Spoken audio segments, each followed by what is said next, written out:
Hello, welcome. I'm Jay Vincent. I'm the hiring director here at the hotel. Thank you for coming in. I appreciate you coming in to interview for this hotel manager position. Just so you know, I'll be taking notes during the session, and I'm also recording it since we're doing it over Zoom. Do you have any questions before we get started? My first question for you is, what made you want to work for this hotel specifically out of all the hotels? I wanted to work for this hotel just because I'm interested in the I'm interested in the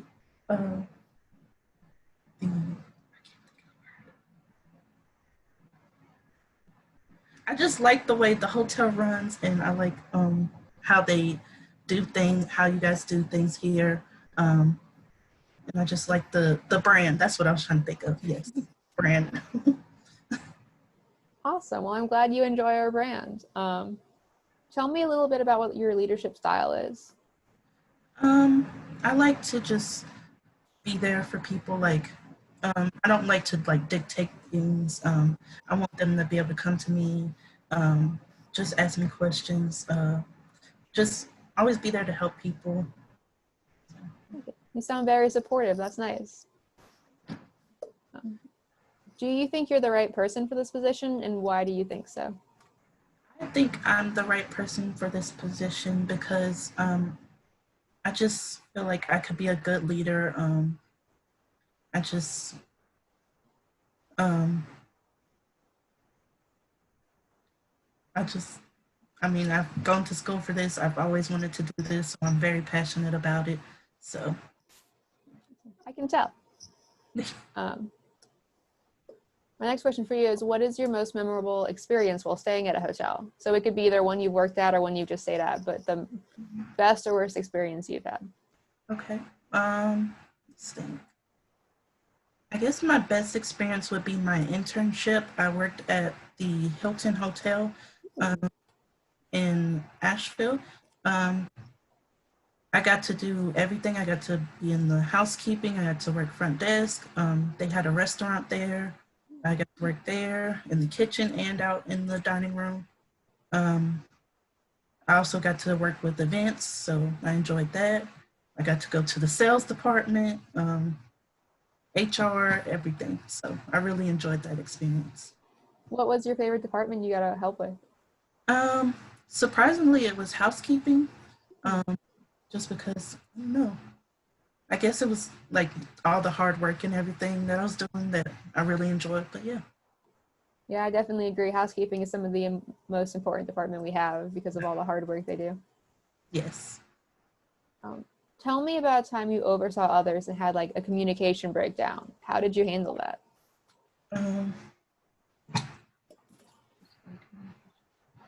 um, so usually in classes we would work in group projects, and there was one group project where it was me and another person, and we were not communicating well on when we should when we were going to get together and work on the project. So I had to take get with her in class, like in person, so that we can say, hey, this is what we're doing, this is when we're going to meet.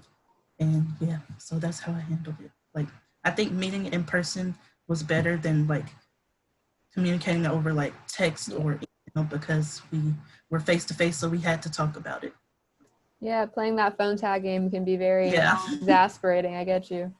Yeah. Can you also tell me a time during your experience in hospitality where you handled a difficult customer? Many of those. And I worked at Chick-fil-A in high school.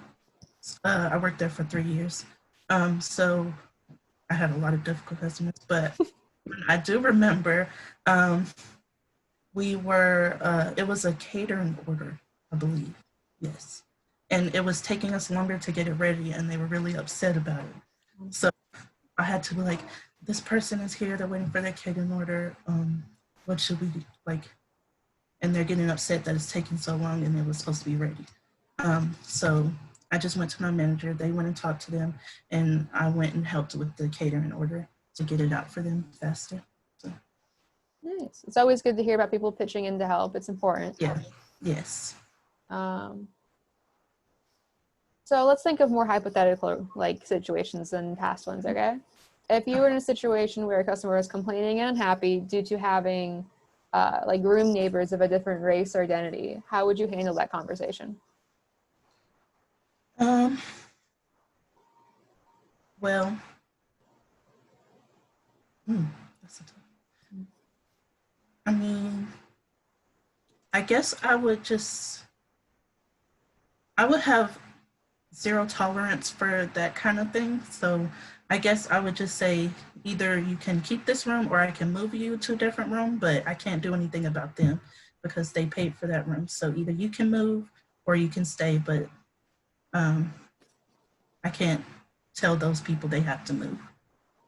So, Good point. The zero tolerance is very important because we don't yeah. Allow discrimination here at Fancy Yes. Hotel Brand. Yes. But good answer, good answer.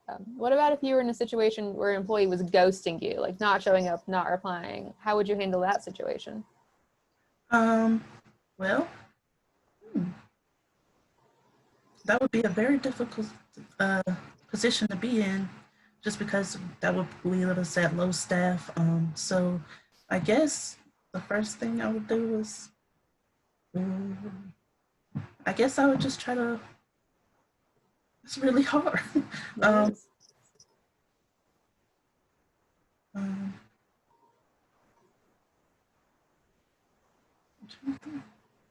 mean, I guess the first thing we have to do is try to look for someone else to cover their position. Try to find someone that can come in for them. I know that would be like hard for them if they're not on the schedule, but we would really appreciate it. We would try to reward them somehow for doing that for us. And then I guess we would just have to try to find someone to like look for a new, someone to cover, like look for a new employee. Yeah, it's the best thing I can think to do for that situation.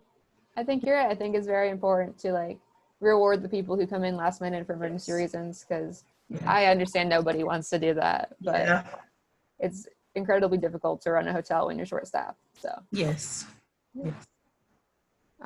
Can you give me an example of a time you had an underperforming employee during your experience in management, and what did you do to improve their performance? Okay. Yes. So in college, I worked in the food service, Airmark. So there was an employee that was underperforming. So I had to just take them aside and say, hey, we need you to do more, help us out, like, because we're not going to get anywhere and we're not going to get things done quickly if we don't have everyone on the same page working hard. So, yeah. Especially in a team like that, I imagine. Yeah. With many, many hungry customers, having someone slacking and not communicating is probably not great. Yes. This question's a bit more fun, but if you were a color, what color would you be and why? I think I would be the color orange because it's just a happy color. It's like, I don't know, it's like a fierce color. I don't know. Yeah. Like happy but fierce. That's a good combination to have. Yeah. My last question for you is, what do you feel I need to know that we haven't covered today?